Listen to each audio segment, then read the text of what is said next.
మీరు ప్రార్థన కొరకు ఒక ప్రత్యేకమైన విన్నపాన్ని దృష్టిలోకి తీసుకుంటారని నేను ఆశిస్తున్నాను.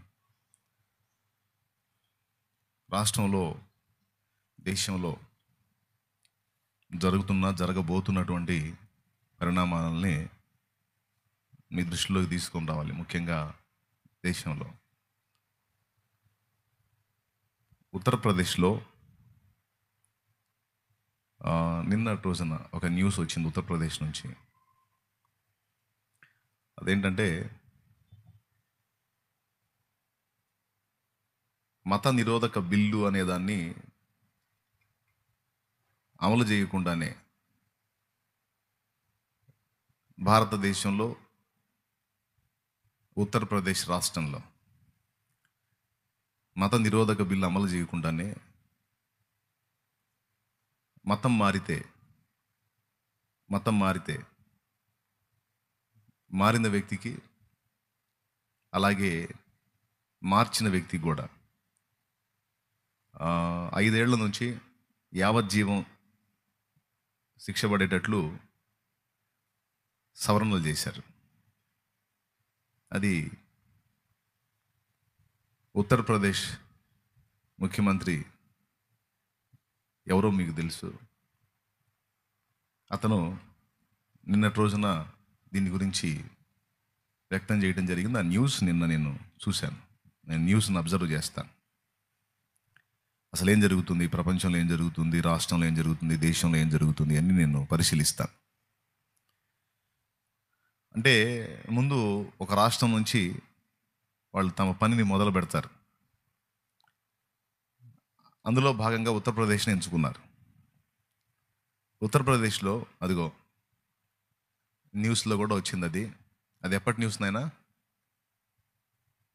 జూలై 31 జూలై 30 మత మార్పిడి జరిపితే 20 ఏళ్ళు జైలు.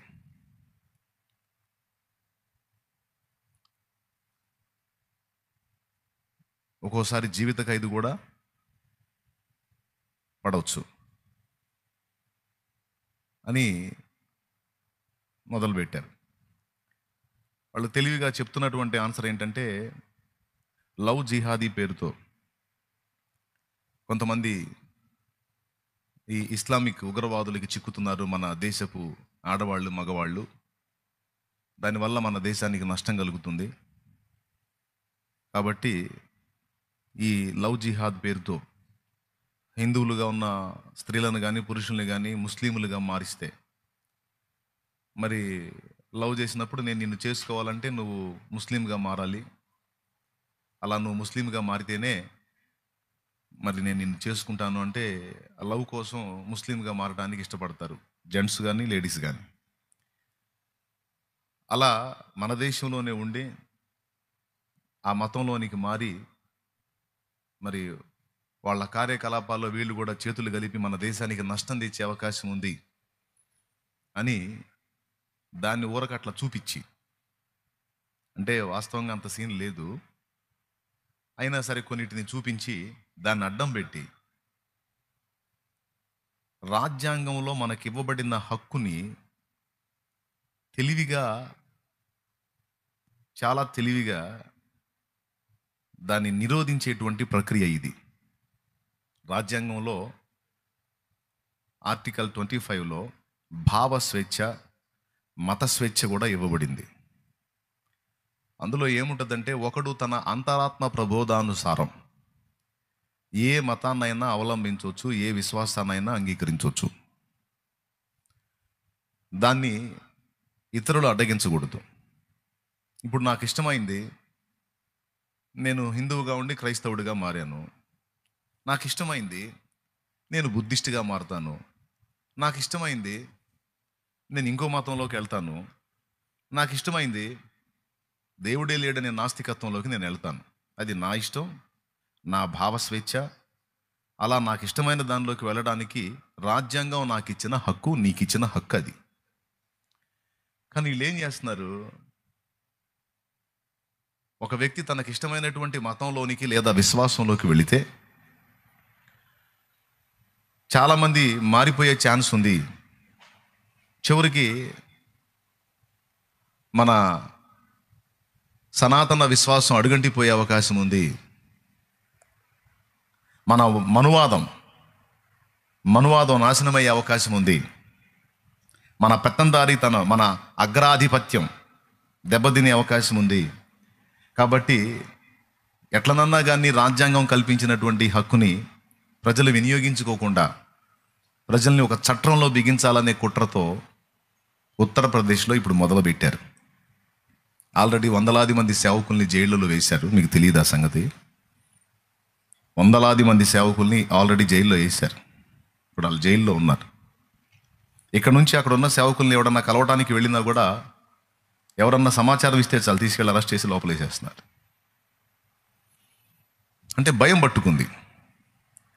ఇప్పుడు అడ్డం పెట్టిందేమో ఇస్లాంని, అణగదొక్కాలని చూస్తుందేమో క్రైస్తవ్యాన్ని.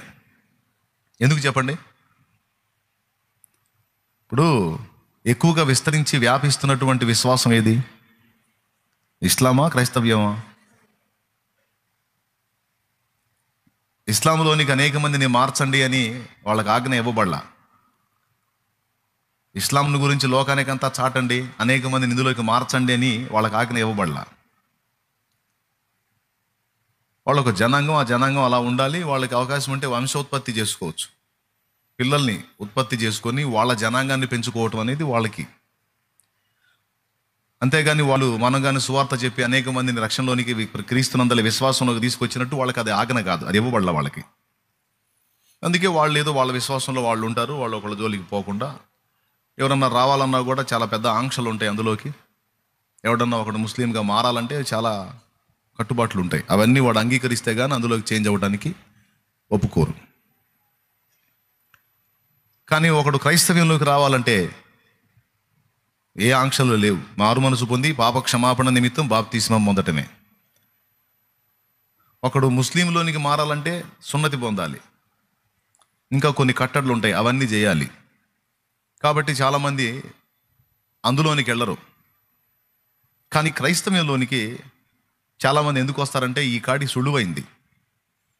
అండ్ ఇందులో చెప్పబడినటువంటి నైతికత, క్రీస్తు ద్వారా బోధించబడినటువంటి నీతి విలువలు, జీవిత విధానం అనేది మన మనస్సు కూడా ఆమోదయోగ్యమైంది, సమంజసం అనిపించేది. అందుకే ఎంతోమంది లక్షలాదిగా ప్రజలు రక్షణలోకి వచ్చేస్తున్నారు దేవుని కృపను బట్టి. ఇది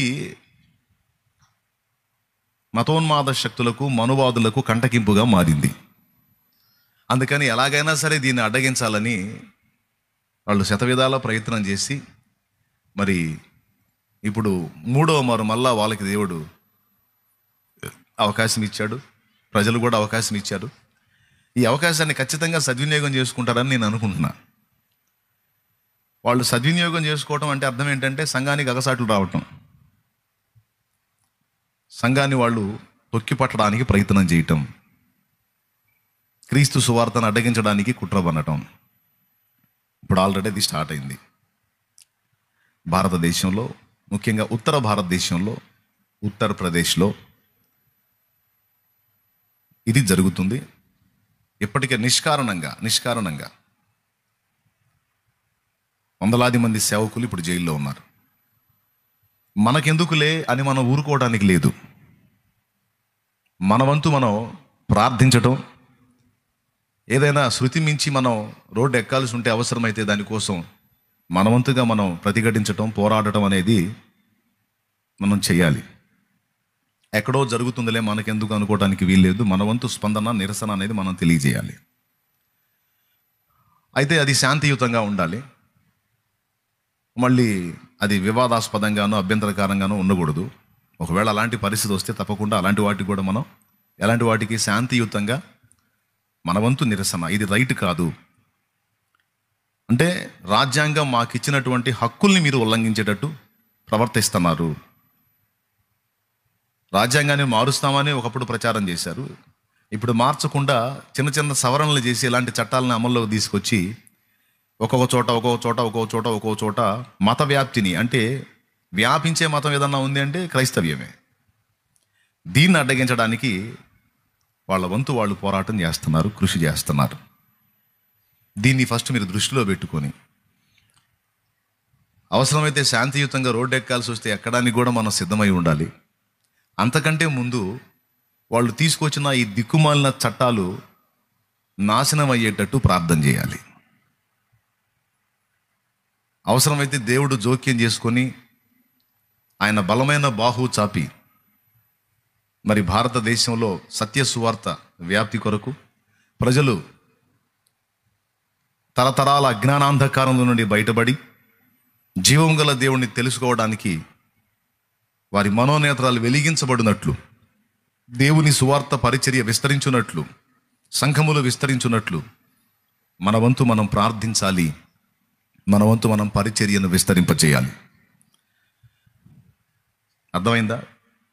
అంటే ఒక వ్యక్తి తన ఇష్టానుసారంగా తన మతాన్ని మార్చుకుంటే వీడికి వచ్చిన ఇబ్బంది ఏంది?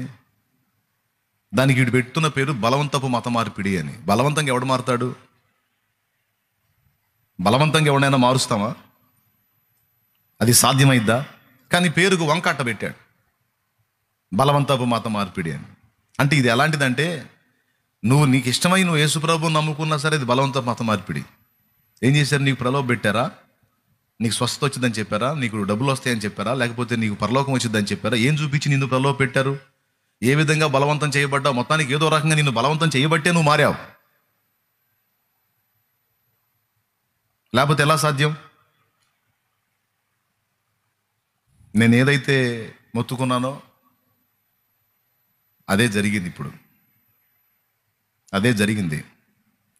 కొంతమంది పాస్టర్స్ కూడా ఈ సంగతి అర్థం కాల.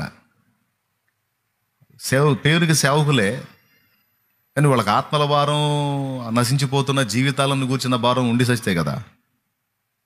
క్రీస్తు సువార్త వ్యాపించాలి, తెలియని వాళ్ళకి క్రీస్తు సువార్త తెలియాలి, అనేక మంది అన్యజనులు రక్షణలోకి రావాలి, జీవితాలు మార్చబడాలి, పాపంలో శాపంలో నశించిపోతున్న స్థితిలో ఉన్న ఆత్మలు రక్షింపబడాలి అనే భారం వాళ్ళకు ఉంటే కదా.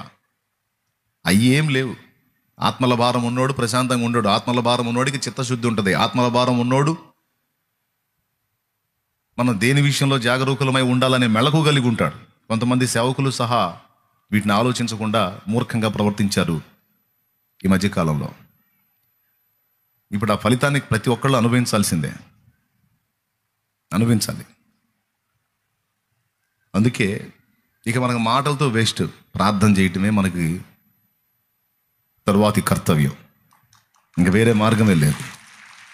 మనం ప్రార్థన చేయాలి. చేస్తే ఇక ఆయన తన బలమైన బాహువు చాపి ఒకడికి అధికారాన్ని ఇవ్వగలడు, అధికారం నుంచి కూడా వాడిని దించగలడు. దానికి ఎలాంటి పరిస్థితులు కల్పించుకుంటాడో ఆయన చేసుకుంటాడు. అది మన చేతులు, ఆయన చేస్తాడు. కాబట్టి ఇప్పుడు ఆయన కదిలి తన కార్యాలను జరిగించి భారతదేశంలో ఉన్నటువంటి చాలామంది అజ్ఞానంలో, అమాయకత్వంలో, అంధకారంలో ఉన్న ప్రజలకు విడుదల కలిగినట్లు దేవుడే జోక్యం చేసుకోవాలి. ఒక పక్క రాకడ సంభవాలకు కేంద్ర స్థానమైనటువంటి ఇజ్రాయెల్ దేశంలో జరుగుతున్న పరిస్థితులు మీరు వార్తల్లో వింటున్నారో లేదో నాకైతే తెలియదు.